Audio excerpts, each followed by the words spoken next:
For today's demonstration, we're looking at building a suspended timber floor. You'll have to use a bit of imagination, guys, because clearly this is a concrete floor, but we are going to establish a certain few ground rules. If you can imagine that these are the internal walls, and I'm just measuring across just to make sure that I have got it set at a reasonable distance apart.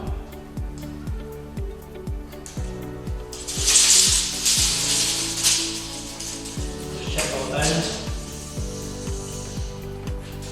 Now I know for a fact that this material 3x2 wouldn't be any good in either direction. If we put that on there, you will see that this clearly flexes. So, in a suspended timber floor, ground floor, you would have a honeycomb wall. This would effectively be at the approximate midpoint.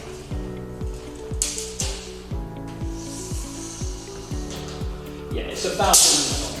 Now the idea behind that is obviously to reduce the depth of the joist that you need to build a floor at ground floor level. Clearly, if you were going to keep it wide open, the joists have to grow, and that obviously puts more bricks into the building. Not a good idea. Not when you're trying to establish a safe and way. We're going to position specifically these joists as though there was a wall here. Your first joist would be approximately 50mm away from the wall. Now, there's a couple of reasons. The basic reason is it helps the moisture barrier, because effectively, although it's an inner wall, this, even though it's an internal wall, there is still the potential of water or moisture coming up through the foundation and coming up to the DPC. So the further you can keep it away from the inside inner skin, the better. And the minimum that's required is 50mm.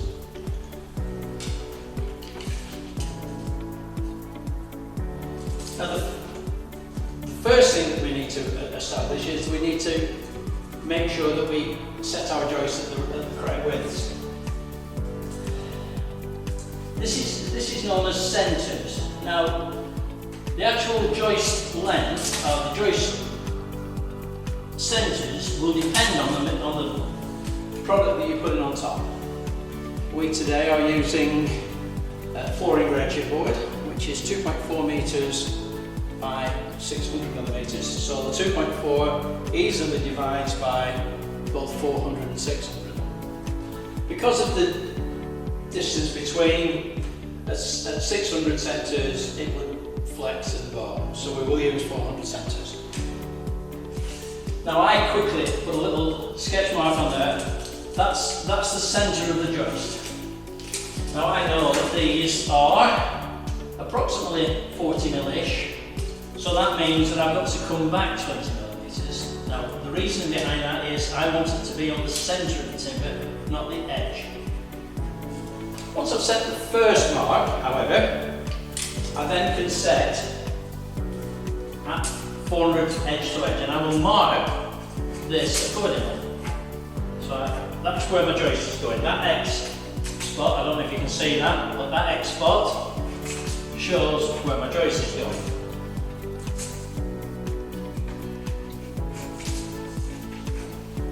Now there's a number of ways you can do this operation. Oftentimes, joiners will have a story rod.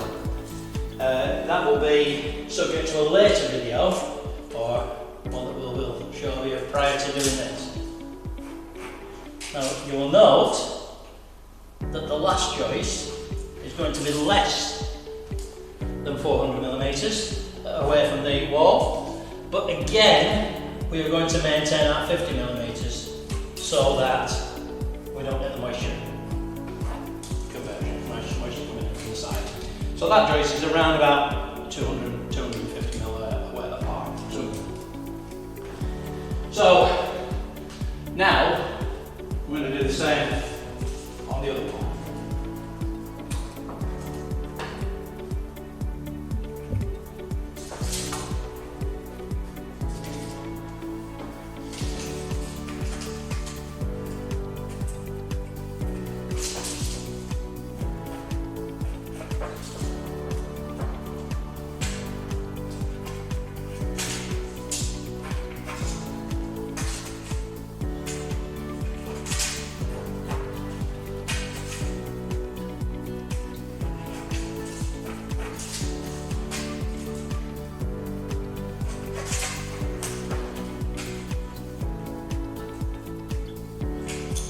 Hey, Katrina has 2 pencils.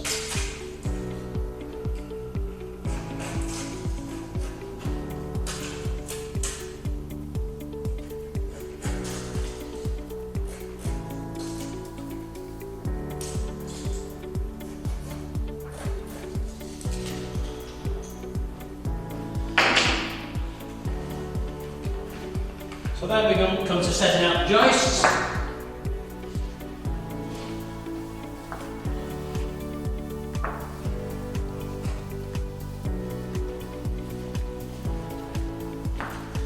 When you're selecting joists,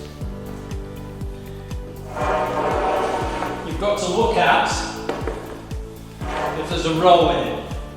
Now this particular one it'd make a good propeller, but it's definitely rolling this way. Now the reason that we put it with the roll on top is simple physics. It will naturally want to push down, but not forgetting that you're going to be loading that with a board of some description.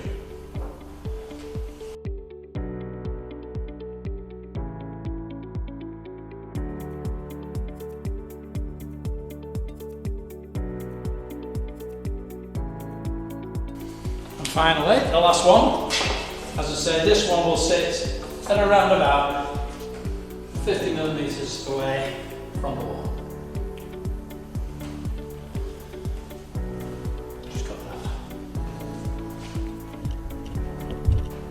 For the sake of demonstration, I'm again going to screw these as opposed to nailing. Generally, when you come to fixing floor joists down, they will be skew nailed into the wall plates and or fitted into brickwork and then bricked in. But just so that they don't start wandering about all over the floor, which wouldn't be a full demonstration, I'm going to screw these down. Now, with that in mind, old age and dry rot, I'm just going to skew screw them. I'll start that by giving it a bit of a knock with a hammer. Make sure that I haven't moved it off the line.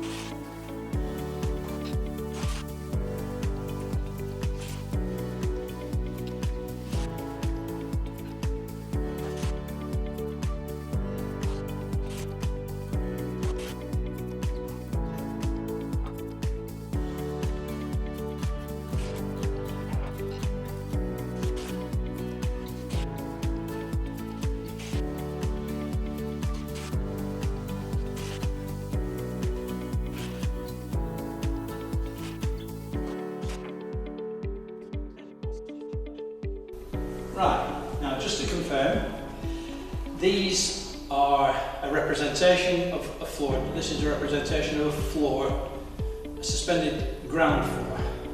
This essentially would be the internal wall of a building. This is known as a literally builds up from up to the underside of the joist to give them support, and that will be the opposite internal wall. The reason for the support in the middle is to reduce the amount of deflection.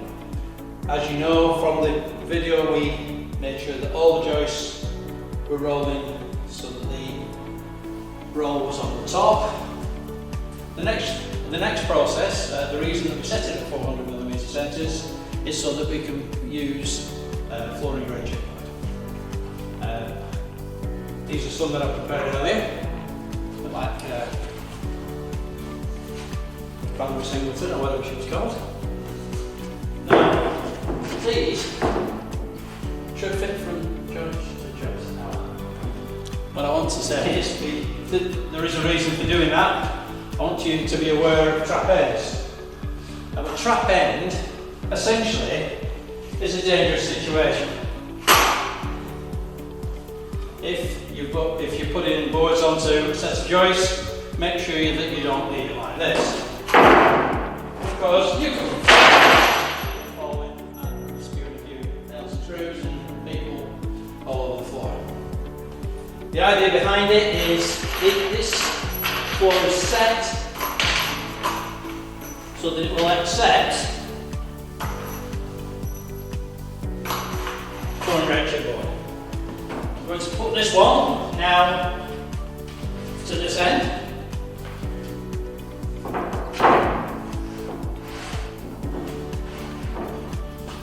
Now you will see that, probably can't see that, it's about 50mm over that edge.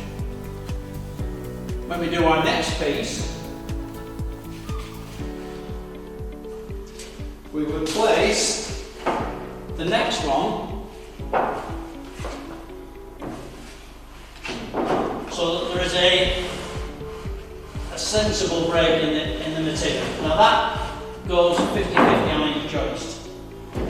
This will be persuaded together,